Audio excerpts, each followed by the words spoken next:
Thank you for being here tonight. Thank you for more than 40 plus years of service to our country. It's greatly appreciated. And likewise to you.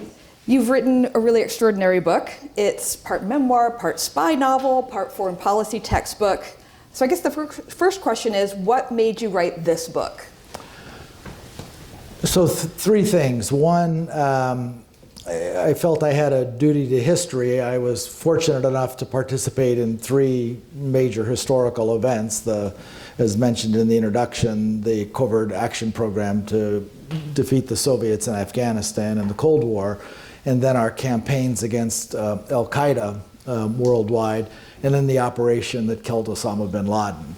And then, you know, having been blessed to rise to a fairly senior level in the U.S. government, it's incumbent, I think, on intelligence community leaders to share what they can with the American people. You know, the way we have accountability and oversight in our government is special committees in Congress are briefed on everything. But for the American people, in our democracy, to support our foreign policy over time, it's helpful, obviously, if we explain what we're trying to do and where we succeed and where we don't. And then perhaps the most important reason is the world's getting more dangerous and my time has passed. I wanted to pass on what I've learned, both good and bad, to those we're going to pass the baton on to, the next generation that hopefully is going to keep America safe and secure. So I think we're going to do a little bit of sort of a narrative arc about your career, and then we'll get into some foreign policy questions. So starting, you grew up in Southern California. At 19, you joined the Special Forces. So this wasn't a particularly popular time to join the military, sort of near the end of the Vietnam War. A lot of questions about the role of the military in American foreign policy. So what was your motivation? What made you decide to join the Green Berets? Well, so I wanted to be a professional baseball or football player, and I realized my passions far exceeded my abilities. And so then when I was searching around for something to do, I got a helpful hint my senior year in high school from a teacher who put a copy of the New York Times in front of me in the school library, and it was an article that New York Times had just broken about secret CIA operation in Laos during the Vietnam War supporting Hill tribesmen against the North Vietnamese. And he said, you might be interested in this. And I thought, secret armies, you know, it sounds kind of cool, but I'm still hoping for that football or baseball career. And then, you know, the idea cogitated, and I probably saw too many James Bond movies, and I thought, well, if I'm not going to be an athlete, I want to do something that really challenges me intellectually and physically and has a lot of adventure, and thought about the CIA, and the best way to prepare for that, I thought, was to become a Green Beret first. You know, it was a goofy plan for a 19-year-old, but it kind of worked out okay. It seems to have worked out okay. Yeah, so. In the book, there's some really interesting stories about the training and some of the experiences you had, and there's a couple of hair-raising stories about, parachuting to various places one time when your parachute wasn't packed properly. That could have gone really badly. You want to tell us a little bit about that?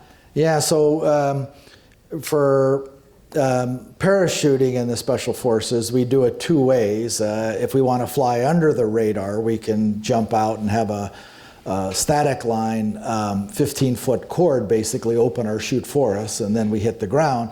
And if we want to be really sneaky, we go way up high, and then we jump out at like commercial airliners, like 35,000 feet in free fall. Down to low altitudes, or we open a special chute very high where we can traverse a lot of ground distance. And so as I was going through training, I did very well in the first jump, which is, today we have all these wind tunnels, which are really nice. You can learn how to handle yourself in the air while you're on the ground. In those days, they had us lie on a table and told us to, put our arms out and arch our back, and then they took us up to 12,000 feet. Good enough. Threw us out of the airplane. And so I did all right. And so then they gave me a rucksack and a weapon for my next jump, and it wasn't packed properly. It had a sandbag in it, and it was bulging out to one side. And I knew this was going to be bad, and I complained to the instructor. I said, give me another packet. Oh, you'll be fine. And so as soon as I jumped out, I went into this violent spin and, for several thousand feet. And finally I got stable, but I was on my back. And I thought, for a second, falling at 120 miles an hour and not being able to see the ground is probably not a good idea. So managed to arch my back and turn over and landed safely, and then went home and repacked the darn thing. And life was good after that. So after a few years, you go to officer candidate school, you come back to the Special Forces, now as an officer. So what was that like in being an officer, and how was that different from being an enlisted soldier, and how did that start you on your sort of leadership journey? Yeah, so during my enlisted time, I was, one of the youngest people on the team. Special Forces, the average age is typically late 20s or 30, with 8 to 10 years of experience. And so all mine were Vietnam veterans, or we called them Lodge Act people, but they were Eastern European emigres who fled communism, and then to get their citizenship, they joined the army, and they wanted to liberate their homelands, and they taught me a lot about the then Soviet bloc. And so my first several years were preparing for World War III if we had to go, if the Soviet Union invaded Europe and we had to go into Eastern Europe to try to block the offensive. When I became an officer, Central America was really heating up, and the Iranians had taken hostages, and so my emphasis switched to counterterrorism and collecting the intelligence we would need if we had to rescue American hostages that were, taken from one of our embassies. So I went around to all the high-threat embassies of the world and collected the necessary material. A lot of boring stuff, the blueprints, the way doors open, what the lights show, all the things you need to do a hostage rescue. But in any event, so it was a different mission, some different geography, and but still really good. Yeah. So in 1983, joined the CIA career training program. After a short detour to Grenada, which you guys can read about in the book, you complete your training, and then you get your first permanent assignment, which was, as you call it, the job of a lifetime. You became the chief strategist for the Afghan covert action program that was arming the Mujahideen that were fighting the Soviets who had invaded in 1979. So why were you the right guy at the right time for this job? So I had come out of 10 years in the Special Forces, so I knew a lot about Soviet weapons and tactics and everything. And I had been on the invasion of Grenada, and I had one other assignment. After our embassy and Marine barracks were blown up in Lebanon, we had a counterterrorism task force. What today is Hezbollah was formed then in 1982-83, and trying to identify the perpetrators. And so when they were looking for a person to take over this new job, which combined two jobs, the chief paramilitary officer and the program officer overseeing the program, I was lucky, and I was picked over other people. Before, the job had been done by a senior case officer and a Marine colonel on detail to CIA, and so it was just a stroke of luck that the leadership picked me. It was a job several grades above where I was, and so I didn't tell anybody. I just I was happy to get working on it. It turned out you were the right choice. So before you came into this role, there was sort of this widespread belief that we couldn't force the Soviets out, or the Afghans couldn't force the Soviets out, but what we could do was help the Afghans sort of bog them down, cause them to bleed money and troops. But you saw the situation differently. So tell us about that, and what did you do? Yeah, so one, it was a good fortune. So I came in at the midpoint of the war, 5 years, and the war was sort of a stalemate, but the Afghan resistance was getting beat down. And as you mentioned, nobody thought the resistance had a chance of winning.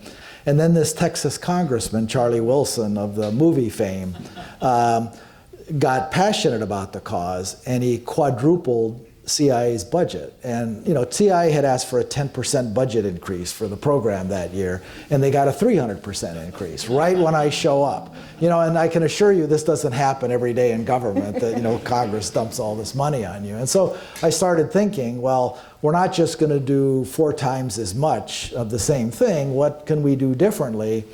And opportunity really came out of sort of a crisis. We had a National Security Council review because we were getting criticized in the Congress on both the right and the left. The right was saying that we weren't managing the program properly and there was corruption with some of our allies, the Pakistanis. The left was saying it's a hopeless cause and you're fighting to the last Afghan. And so we did a big strategic review and thought we could deal with these issues. But we also reviewed our objectives, including the just imposing costs on the Soviets. And I remember sitting at my desk in CIA, and one of the options was drive them out by all means available. And I thought, oh, that's the one I want to do, not this, you know, stay the course or anything else. And someday that would be a really good book title. And someday that would be a good book title. And I didn't have the foresight to think that, but I remembered it all these years later. And so then that led to, it gave us kind of the hunting license. President Reagan approved that with the advice of his cabinet. And so then we started going back and looking at our strategy and went back to Congress 6 months later and said, you just quadrupled our budget, but if you double it again, we actually think we can achieve this. And lo and, it caused some heart palpitations in CIA, but lo and behold, the Congress did. And then within a year, we had essentially won the war. And the other part of the story is we had to go around, we had a big secret alliance. China was our biggest arms supplier then. They were an ally in the Cold War. The Saudis matched our US taxpayer dollars, dollar for dollar. So where we invested several hundred million, they matched it dollar for dollar. And the British supplied advanced weapons, and the Egyptians and others. And so had convincing all of them to escalate with us as well took a bit of an effort. And the Pakistanis, who were at risk of a Soviet invasion. But within 6 to 9 months, they all kind of signed on. And the new leader of the Soviet Union had escalated at the same time. He put 25,000 more troops in Afghanistan and took his best general and put him in there and gave him 2 years to win the war. And our escalation essentially beat theirs, and within a year they started looking for the exit. So a series of things to, I make it sound simpler than it was. It was all done in a short period of time, and meeting with resistance leaders and seeing that they wanted to do this and thought they could, and getting them trained and giving them lots of intelligence, and it all worked out. Yeah. So speaking of Charlie Wilson, side note, sometimes you like to ask people, if someone was going to play you in a movie, who would play you? Would you want to play you? Well, you've actually had someone play you in a movie. I did, yeah. You are a character in Charlie Wilson's War. Yeah. So you first appear on screen as the guy who's playing 4 simultaneous chess games and winning all of them. So is that how you like to spend your free time? Yeah, actually, no. That's a Hollywood fiction. So I did meet Charlie Wilson with my CIA boss in that park. It's called Lafayette Park. To talk to him about what we planned to do, but it wasn't chess games or anything. So, that's sort of how Hollywood visualizes a CIA strategist or something. I don't know. Well, it made for a good scene in the movie. Yeah. So 1989, Soviet army leaves Afghanistan. Afghans hand them basically their only defeat.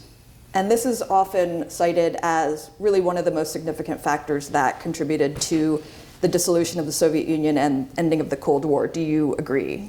Yeah, I do, because it really discredited some of the instruments of control and dominant budget resources in the Soviet Union. The Red Army, it was its only defeat. And then the KGB as well, who played a big role in Afghanistan. And that, plus Gorbachev's opening, made Soviet society question more. But there were other factors as well. There was, as Eastern Europe started to get free from the reins in 1989, they didn't use force. And then, the floodgates were open and they lost their empire. So it was the decisive battle in terms of, it was a secret war, but it was the only war we fought directly in that way. But there were other factors that contributed, but it played a big role. So after the success of the Afghanistan mission, you ended up leaving CIA and going to graduate school. So why did you leave, and what made you decide to go pursue your graduate education then? Yeah, so I got spoiled by success. I had these phenomenal jobs and 6 years of nonstop combat in different theaters, and I worked with the top echelons of CIA at the time, even though I was a middle grade officer. And a number of people I traveled with and worked with said, another part from the book I remembered, but they said, you've just had the job of a generation. What are you going to do the next? If you're lucky, you'll get to do this one more time in 25 years. And I thought, I don't want to do that. I want to keep going. And so I thought, if I got graduate education and stuff, then I could come back in sooner as a senior person in the government, and then spent the 90s actually working on the rise of China, and then 9/11 changed all that. Exactly.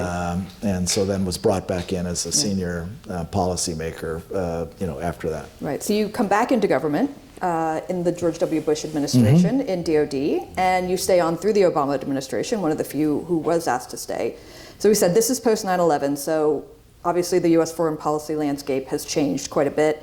Military actions going on in both Iraq and Afghanistan. So you're back working on Afghanistan, and you were working with the CIA to come up with a strategy for disrupting or dismantling al-Qa'ida, which had by that time retreated through the Afghan-Pakistan border region. So what was it like then coming into the Afghan program? Was it on the back burner because Iraq was taking up all of the sort of bandwidth? And then what happened after President Obama came in, and where was the new strategy and what did we try to accomplish? Yeah, so one of the reasons I was brought into government was President Bush asked me and 2 retired 4-star generals to come into the Oval Office because the Iraq War was going very badly, and to offer some alternative ideas on strategy. And then he said, told the Secretary of Defense, we want this guy back in. It ended up, I really didn't do all that much on Iraq. The surge had just started, and it was more monitoring it. But our situation with al-Qaida was really deteriorating. And in 2006, after we deposed the Taliban regime in 2001, and al-Qaida fled mostly to Pakistan, but also to Iran. And they eventually settled in the frontier region, wild tribal areas, and the threat to America started going up dramatically again. And so in 2006, we had what we call the transatlantic airliner plot, where al-Qaida wanted to blow up 10 passenger airliners flying from the United Kingdom to the United States. So it would have killed 3,000 plus people, 9/11 scale attack. And that's why, and it was with liquid explosives, that's why we have these TSA restrictions now where you can only bring, that's the origin of it. Unfortunately, good intelligence in Pakistan and in the United Kingdom by the British and us and the Pakistanis broke it up, but it really scared our government and President Bush, and he realized we needed a new strategy to take away this new sanctuary that al-Qaida had now in Pakistan rather than Afghanistan. And so he asked a few of us from DOD and some top leadership from CIA to come up with this new strategy, and that's kind of the origins of these drone campaigns, these strikes with these drones in areas where we're not in combat, not in Afghanistan or Iraq, but Pakistan, Yemen, everywhere al-Qaida had fled to. And it took us 4 years, essentially, to break al-Qaeda's back. Most of it was done within 3 years, but we did. And then later, and this is one of the areas of continuity in American foreign policy. President Bush made this decision. First he bet his presidency on turning the Iraq War around. And then, 6 months left in his administration. I was the principal briefer for the president. 6 months before he leaves office, he approves this whole new campaign against al-Qaeda. And, presidents in their last months in office don't do much because they don't want to burden their successors with things. And so it was a very gutsy decision. And then President Obama sustained it and accelerated it some and had very good results. Yeah, things we may not see today. But yeah, things we don't see today as much. So I'm glad you brought up drones, because was at the time, and still maybe is, a little bit of a controversial program. There's some buildup of anti-American sentiment around the time that we were using the drones because of the perceived amount of collateral damage. And were the strikes worth it, in your opinion? Oh, yes. And, there are wildly divergent estimates about this. Most of them are just wrong. I mean, we monitored that very carefully. And to try to quell the controversy, President Obama released aggregate numbers in, I think, 2016. This was the most precise strikes in the history of air warfare. Not perfect, but 99% effective. And we have this standard of what we call near certainty, which means you have to know with near certainty that your target is who you think it is, and you have to know with near certainty that there's zero collateral damage, so any non-combatant. So that means, and you have to have plans to deal with that. That means that, if you're getting ready to strike and a child runs into the house that you didn't know, you have to be able to shift that missile with lasers somewhere to a safe area so it doesn't hit. Or if a terrorist leader is with his family all the time, you have to wait till he isn't, And so one of the things you don't want to do as a terrorist is get up to go to the bathroom in the middle of the night, because that could be a very bad decision. But very, very precise. And so when there is collateral damage, and it's not zero, there were several thousand al-Qaeda operatives and 100 top leaders taken off the battlefield this way. There were some 60 non-combatant casualties, and it's usually when you have a large group that's struck. So when it's like 20 people versus 4, the chances of error go up that someone in that group probably isn't who you think it is. Or if a hostage is being hid somewhere, and you never see them. They're in a house and you just never, you don't know they're there. You can have collateral damage, but it's very rare. So that's an excellent segue into our next topic. You go into a lot of detail in the book, which is really fascinating, about the U.S. operation to kill Osama bin Laden in Pakistan in 2011. At the time, you were Undersecretary of Defense for Intelligence, and this, what eventually happened, the nighttime Special Forces raid, you describe as being really one of the most risky of all the options that were on the table. Walk us through how that option was chosen and how the support of all the principals was eventually achieved to mount what was a very successful operation.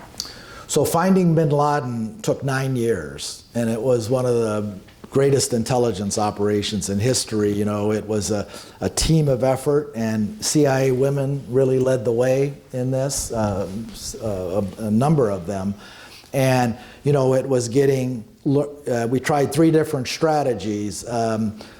Looking at bin Laden's videotapes, he made a few of them, as well as audio tapes, to see if we could determine the location, tracking his family members we thought weren't with him, but none of those worked. But identifying his courier, how he communicated with the organization, eventually did work. And first we learned his nom de guerre, or kunya as they say in Arabic. It took us another couple of years to learn his true name, and then where he was, and then to find him, because he wouldn't turn on his phone until he was 90 minutes away from the house where bin Laden was. But we finally did, and followed him back, and then developed the intelligence case. And then over Christmas and there were this was the biggest secret in the U.S. government. There were only 4 of us in the Department of Defense who knew about it, Secretary Gates, myself, and our top 2 military officers, and equivalent numbers elsewhere, 1 or 2 in the State Department, and that was a few in the White House, and then the CIA people who worked on it. And then when we started developing options, which I worked with CIA on, it was to do it tell the Pakistanis that we found him, and he was right near Pakistan's West Point, a mile away. It turns out a year before, I and our 4-star commander of Special Operations Command were visiting that facility, and I joked with them afterwards. Had we known he was there, maybe we could have just done it ourselves.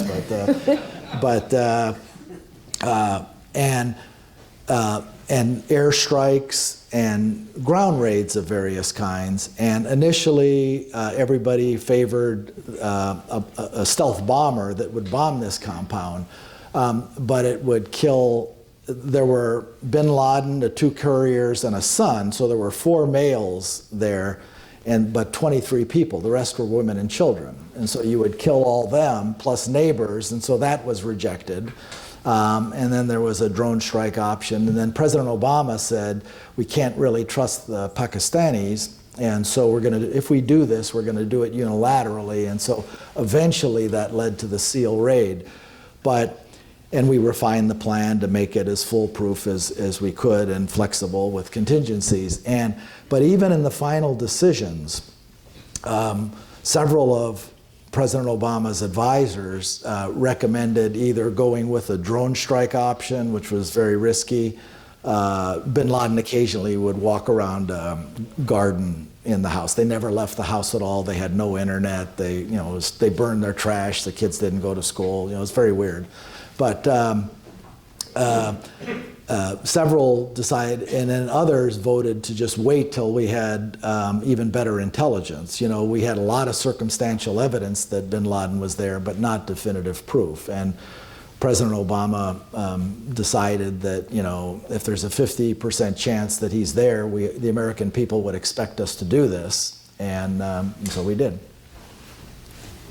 So let's turn to some larger questions about foreign policy and strategy. So once the Soviets left Afghanistan, the U.S. sort of washed our hands and moved on. Did the U.S. disengagement lead to the rise of the Taliban and eventually al-Qa'ida? Should we have stayed and done some nation building? What lessons can we learn there? Yeah, so, when the Soviets withdrew in 1989, it was the same year that Eastern Europe started getting liberated. Poland elected Solidarity, the labor union. Berlin Wall fell, and U.S. attention really shifted to consolidating the gains in Europe and reunifying Germany. And Afghanistan was this remote place where we fought a big battle, but no longer of strategic interest to the United States. And then we also had a congressional law that triggered the next year in 1990 that when a U.S. president couldn't certify that Pakistan wasn't inexorably on the path to nuclear weapons, we had to cut off all foreign aid. So that got triggered. President Bush Sr. Wasn't able to do that in 1990.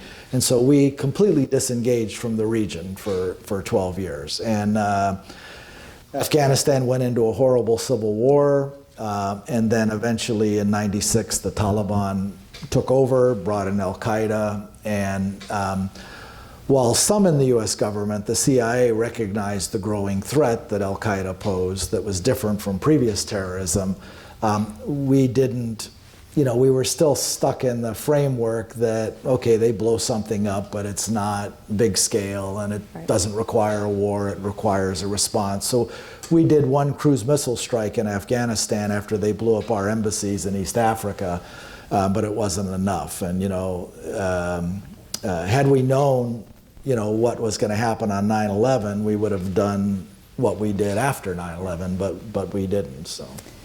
And then eventually, in 2021, the U.S. withdrew again from Afghanistan. That was pretty widely condemned. What was it like for you to watch that? Oh, knowing what you know about the country? Yeah, it was horrible, and all the people who spent a lot of years there working with the Afghans, CIA colleagues and special operators. You know, the Afghans helped us win the Cold War. I mean, to liberate their own country, but 1 million of them died. You know, 1 out of every 15 Afghans were killed in the Soviet war. A third of the population was driven into exile. And so they paid a very high price, you know, as our ally. And then after 9/11, the Afghan resistance helped us topple the Taliban regime and al-Qa'ida, and helped us keep Afghanistan from being a sanctuary for al-Qa'ida for, you know, 20 years, preventing another 9/11 attack from there. You know, as I said, al-Qa'ida had gone to Pakistan. And so it was gut-wrenching on a level of the people we left behind, the people who had contributed a lot to us. We knew them personally. People who became ministers of defense and speakers of the parliament were all people I knew for 30 years who worked with me fighting the Soviets and then became senior Afghan officials. And so, you know, it was just gut-wrenching. I can't even imagine. Let's talk a little bit about Russia. So Russia's once again the invader with the military action in Ukraine. The Russian invasion of Afghanistan, as we said earlier, led to the end of the Cold War. Is Russia making a similar mistake with an invasion of Ukraine? So what, yes, no, and what would be the next era if they are defeated? Yeah, so I think they made a big blunder in a sense that they thought they would win quickly, and the Ukrainians, they didn't learn either. They didn't learn, and they thought the Ukrainians wouldn't resist, and so, you know, and they've performed very, very poorly. They still think they can wait us out or get a favorable outcome in our politics to where we'll withdraw and other Western countries won't want to support the Ukrainians. I think it's very important to help Ukraine prevail over the Russians. That doesn't necessarily mean gaining all their territory back, but it means defeating them mostly on the battlefield and getting to a peace, and then probably becoming a NATO member so this doesn't happen again. And you know, hopefully we'll give them what they need next year to things that we've been withholding, fighter aircraft and others that will enable them to do that. You know, we've given the Ukrainians up to this point, we've done reasonably well, but what we've given them is enough not to lose, but not enough to win. And the U.S. military wouldn't fight the way we're asking them to fight. You know, this is like putting them back in World War I when we're in the trench warfare and crawling on your belly to try to clear minefields when, you know, we're in the 21st century and we haven't fought that way for 75 years. And so we don't expect them to be us, but we should at least try to make them a little more capable than the Russians. And if Russia's defeated, I think it will set them back a lot. It'll reduce some threats to Europe. It won't stop them from meddling in politics or other things in the information sphere. I think it'll have a deterrent effect on China with Taiwan. So it's the biggest battle we've had, and now of course we have one in the Middle East as well that could shape politics there. So it's getting to be a more dangerous world. But I hope we stay the course. I mean, this is one of these cases that is really pretty black and white in terms of who the good guys are and who the bad guys are in Ukraine. So we have a lot of questions, I think, to get to, but I have one more. I want to talk a little bit about China. Okay. So how do we, as the United States, position ourselves to win in the long-term competition with China? Is it just economic competition? Is it military competition? What does winning look like? Yeah, so in a Cold War, you know, since the advent of lots of nuclear weapons, you haven't had direct combat, you know, both sides between the adversaries. The Cold War was that way, and that will have a somewhat suppressive or deterrent effect on China. That doesn't mean you can't have a conflict over Taiwan, but you know, the risk of escalation is high enough that it's unlikely to be decisive. And so what it means is, just like the original Cold War, adversaries try to undermine each other through proxies, indirectly. One side fights directly, like the Russians invade Ukraine and we support the Ukrainians, but they do the fighting. You know, we're indirectly supporting them rather than with American troops. But ultimately, it's a clash of systems. You know, the Cold War was won. We defeated the Russian army in Afghanistan, but the Cold War was fundamentally won because we had a stronger system across the board. We had a healthier economy, we had a more attractive system, and you know, that was recognized increasingly in Eastern Europe and elsewhere. And the same thing is likely to play out in China. So we want to strengthen our defenses to where China doesn't think it can conquer areas and win.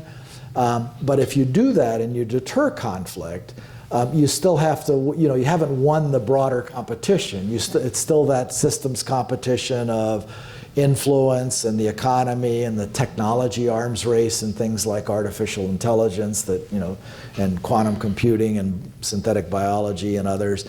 And then, you know, do adversaries make mistakes or do they have political problems at home? And so when you ask the people that I served with at the top of the Bush and Obama administrations, the 4 stars and the senior, you know, cabinet officials and others, the thing that keeps us awake the most at night is not China, not Russia. It's making sure as a country we have our national unity and will and you know, and ambition and resilience like we had in the Cold War to prevail in this long-term competition against China. And that's if we get that right, we will win. If we don't, we'll be in trouble. Some wise words. Let's see what the audience asks. We have a student question, a high school student.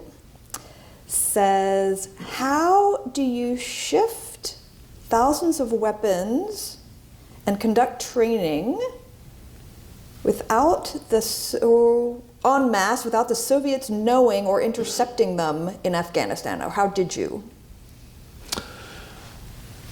Oh, so, you know, this was like being the CEO of FedEx, but a secret FedEx, where, you know, we had a global logistics system that we could ship stuff mostly by ship to Karachi from China and Egypt and elsewhere, and sometimes by air directly in. But and then we bought you know, port handling equipment and others, so they knew stuff was coming in, but it's hidden in with a lot of other stuff. And then trucks, and then getting it. We built warehouses to get it into with the intelligence service. And you know, Pakistan is a country. You know, most I say this a little bit tongue in cheek, but most states have armies, and Pakistan's a case where the army has a state. And so they control the territory a lot, and they can move things around. And so, so warehouses and trucks, and then when we got to the front lines, you know, Afghanistan and the Pakistan border, it's a 1,500-mile border, but there's lots of mountains. And, you know, so one area, for instance, where al-Qa'ida was more recently is the size of Maryland. But if you look at if you add in the mountains, you know, if you take the vertical distances as well as the horizontal distances, it's Texas. And so you can hide stuff in Texas, you know. And so I got into the mule business. I bought 10,000 mules from China. I went to Hollywood High School, so I had to learn about mules in the CIA. But you know, so combinations of things. The closer we got to the fight, the more we were able to distribute and hide. And they'd find some things, but they wouldn't find everything. And it was enough to defeat them. This is a good follow-on question. So Rich is asking, well, first he says, thank you for all you've done. He says, who is the Charlie Wilson for Ukraine? How do we push the narrative with Congress to allow more CIA involvement in Ukraine to win this war? So this one is more overt. So it's you know, the Department of Defense that's supplying Ukraine, and our industrial partners, our companies here and in Europe, and there isn't a single figure like Charlie Wilson, but there are a number of particularly, on the Democratic side, they're pretty unified on this issue. And then, at least in the Republican Senate and part of the House, there's a number of statesmen who I think, there's not one in particular, but there's several of them that are very supportive, and that's carrying the day so far. But the political support, particularly on the Republican side, is declining, and the polls are declining. I don't think the administration has necessarily made the proper case to the American people of why this is so important and why, so there's still some work to do. But, the 1980s, when Charlie Wilson retired, I went to a dinner that former Democratic Congressman Steve Solars from New York had for him in Virginia, and they invited all the top officials of the Reagan administration and congressmen, and it was from the liberal left to the conservative right, and they all said, "Charlie, we wish we could have been you," and this was after the movie and all that, and but we just can't do that anymore, and where one guy can just decide to quadruple CIA's budget and get away with it, so. So we've got another related question, really from Tim. I like the way you phrase this. What is it with the Russians? Culture, history? That they didn't take advantage of opportunities in the 90s to join the civilized world, but instead seem to prefer being ruled by authoritarians and invading other countries? That's a tough question. I mean, it spans 11 time zones, and, it certainly is a part of culture that you need a strong person. And the 90s were a very tough period for Russia as their economy disintegrated and they felt humiliated. And, in a way, we say this phrase with our big banks and stuff, too big to fail, but they were also, in a way, too big to really help in a way. So, just the amount of assistance it would take to refurbish it. And so, the state got looted, and then, at some point the ex-KGBers, Putin included, thought, why do I have to be the chief security officer for these oligarchs when I'm the guy with the guns? I can be the business owner and be the billionaire, and that's put Russia on this course that it is. And they've gotten more belligerent since 2007. 2008, they invaded Georgia. 2014, Ukraine. 2015, Syria, intervened in the Syrian civil war. 2016, our presidential election. So it's back to their old bad habits. And, China's strategy, rightly or wrongly, is they think that they can overtake the United States economically and technologically, and the 21st century belongs to them. And so, if this is the United States and this is China, Chinese leaders have thought, given enough time, this is where they'll be. Russia has no hope of that. And so what Russia wants to do, if it's down here and this is the United States, is they want to knock, they just want to create chaos and knock rivals down and increase their relative power. So they mess around in Europe, they mess around with us, that's what they do. I mean, this is a little graphic, but competing with Putin, and as I confessed earlier, I'm not a chess player, but it's like playing chess with a pigeon, the pigeon is on the other side of the board, and he knocks over all the pieces, and then he, does some bad stuff marches around and does some bad stuff on the board, and then walks off thinking he won, and that's the world they're trying to create. Okay, I'm definitely using that analogy. So another question from Vincent here says, the U.S. seems to be restraining the Ukrainians' ability to fire U.S.-supplied weapons into Russian territory. Seems to be further prolonging the war. What would be the results of allowing Ukraine to take the gloves off? Yeah, so the Ukrainians do some things obviously on their own, but there are those restrictions, and it's limited in some cases the weapons we can supply, the longer range missiles or aircraft or drones. And if you're close enough to the border, a rifle will let you shoot across the border. So it's more the understandings you have with them. But where the gloves really need to be taken off is more giving them what they need to win inside Ukraine. So the immediate areas of where Russian troops are just on the other side of the border or firing in, that's probably fair game. Stuff in Moscow or deeper in, that's more harassment. I mean, it can unnerve the Russians a little bit, but it's not going to be decisive. And so just in practical terms, it's more important to win there. Where we've kind of failed is we started off with these sanctions hoping to really hurt the Russian economy, and it really hasn't worked. They have a number of partners who've traded with them for oil and others, and the Russian economy is doing much better. And so, in a way, we have this odd thing where we're helping a friend defend itself against aggression, but we're also subsidizing that aggressor by allowing his stuff to be bought and others. And so you can't be financing and fighting a war, financing your enemy and fighting him at the same time. It's probably not going to work out too well. Yeah. Well, I think we have time for maybe one more question. I'd like to end with this one from Michael. It's really a really great question. It says, the concept of policy strategy continuity was mentioned. In the context of today's seemingly extreme political polarity, globally, but particularly in the US, where do you/we look for encouraging news as the US and its political leaders move forward? Thank you. Yeah, so, despite changing administrations every 4 or 8 years, we had pretty good continuity and agreement on principles for a chunk of the Cold War. And then when we didn't, after 1968, when the parties started diverging more, the voters essentially settled that. So we still had a fair amount of continuity in policy.